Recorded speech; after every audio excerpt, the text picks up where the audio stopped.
Quiere decir, no es que contemos mentiras ni nadie vaya a contar mentiras, es que a veces por apresurarte, también por buscar esa contestación rápida, te puedes pasar y contestar una cosa que no es exacta. Entonces, eso que se le perdonaría a lo mejor a otro tipo de perfil o a cualquier perfil nuestro personal, a una empresa como Renfe no se le perdona. Que nosotros contestemos, nos ha pasado, pedimos excusas, como os podéis imaginar, nos sentimos muy mal, pero alguien nos puede preguntar en un momento determinado, oye, hay un tren a no sé dónde, y tú realmente crees que lo hay, pero no te informas adecuadamente porque en ese momento no lo tienes, lo que intentas es dar una contestación rápida y te encuentras con que no lo había. Y eso, pues, te hace daño. Lo mejor es pararse un poco, asegurarse bien y contestar. Y además de Twitter, tenemos Flickr, que lo vamos a inaugurar ahora, aprovechando el aniversario del tren AVE Madrid-Valencia. Vamos a animar a nuestros clientes o a nuestros amigos a que suban al Flickr fotografías de sus viajes a Valencia, o lo que quieran.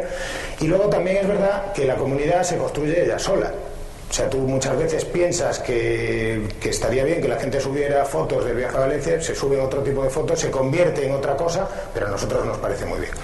Entonces, es un poco el momento en el que estamos dando nuestros primeros pasos, estamos escuchando, hay otras posibilidades de futuro, tenemos ahí, en fin, 20, Foursquare, Google+, no sabemos muy bien por dónde va a ir la cosa, como os digo, queremos ir aprendiendo fundamentalmente y sobre todo que la gente nos vaya enseñando, porque nosotros en Renfe pensábamos que sabíamos lo que quería nuestro cliente, ¿no? Nuestros viajeros. Y a veces es verdad que lo sabíamos, pero otras lo hemos aprendido. Porque realmente nos han dicho cosas que es que no sabíamos. O sea, es que claro, tú no puedes ir en todos los trenes todo el tiempo. Tú no puedes saber todo el tiempo. Antes comentaba con un grupo de amigos que nosotros tenemos 1,5 millones de viajeros diarios. Os podéis imaginar que eso es un caldo de beta testers impresionante, ¿no? De todos nuestros servicios. Tanto de los trenes como de cualquier otra cosa, ¿no? De la página web también, como ya os podéis imaginar. Entonces, hay fallos que nos los descubren y los podemos solucionar gracias a este feedback que estamos obteniendo, ¿no? Y por último, ya digo que me gustaría que estableciéramos una charla y que vosotros, no sé, me preguntarais lo que quisierais o pudiéramos aportar lo que fuera.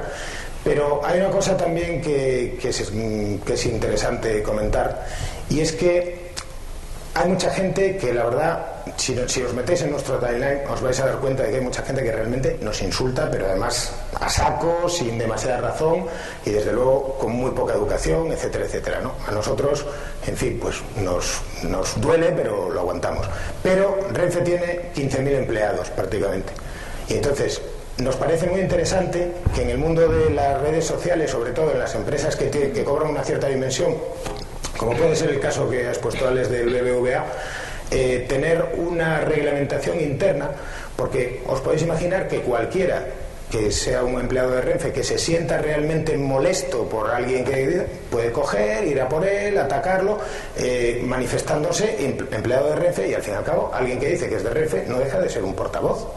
Y entonces nosotros queremos convencer a la gente que trabaja en Renfe de que no puede ser que tú te metas en esto identificándote como Renfe y bueno, yo creo que es lo elemental y que en este momento se llama Web 2.0, pero siempre ha sido así. O sea, no sería lógico que cualquier empleado de Renfe hiciera unas declaraciones en las que pusiera mal a su empresa o que, en fin, faltara la confidencialidad. Entonces, pues bueno, yo creo que todo es un poquito adaptarse a este mundo que parece nuevo, pero que en realidad es lo de siempre. Son nuevas herramientas, pero las personas somos personas, los clientes en nuestro caso quieren lo que han querido toda la vida, solo que ahora nos lo dicen. Entonces, por una parte dices, pues en fin, hay cosas que preferiría no ir, pero por otra aprendemos de todo lo que nos están diciendo.